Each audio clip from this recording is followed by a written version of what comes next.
Chapter 4: Birth of a Legend. The year was 1915. Snow dusted the streets outside a small hospital, the wind brushing softly against the windows. Inside, everything felt tense, waiting. In one of the rooms, voices rose in urgency. Then, a cry.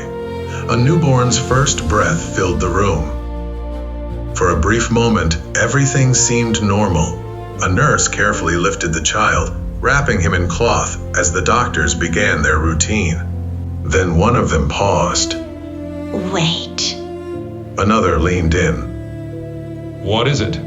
The doctor's expression tightened. Something's not right. The baby, Boily, moved slightly, but something about him felt off. His breathing was uneven, and his body didn't respond the way it should. His pulse is strange. One doctor said quickly. It's not steady. Listen to that. It wasn't a normal heartbeat. It was too sharp, too mechanical. The room shifted from calm to chaos. Get the equipment, now. Clear the table. What's wrong with him? No one had an answer. Moments later, Boily was moved into another room. Strange early machines surrounded him, wires and glass instruments humming softly as the doctors worked quickly. We need to see inside. One of them said. Prepare the imaging. A machine was rolled into place, large, clunky, and experimental, the kind rarely used, and never on someone this young. But they had no choice. Boily was placed beneath it. The machine powered on with a low hum, light flickering as it began its scan. The doctors leaned in, watching closely. At first, the image was unclear. Then it sharpened, and everything stopped. No. One doctor whispered. That's not possible. Inside the child's body wasn't just flesh and bone. There were shapes, metal, small interlocking gears, pieces moving where they shouldn't exist. One doctor stepped back, shaking his head. This can't be real. Another stared, unable to look away. It's like he's part machine. The room fell into stunned silence. The door suddenly opened.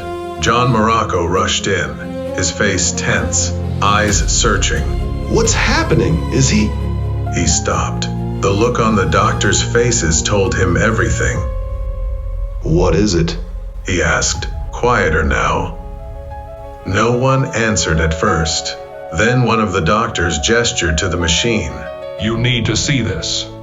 John stepped forward slowly, his eyes locking onto the image. He stared and stared. Then his expression changed, confusion turning into realization.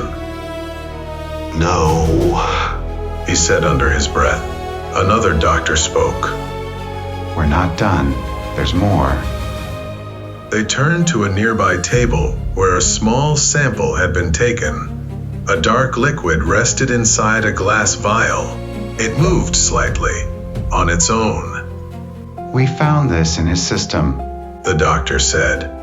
We don't know what it is, but it's spread throughout his body. John's eyes widened. His hands tightened at his sides. Memories flashed.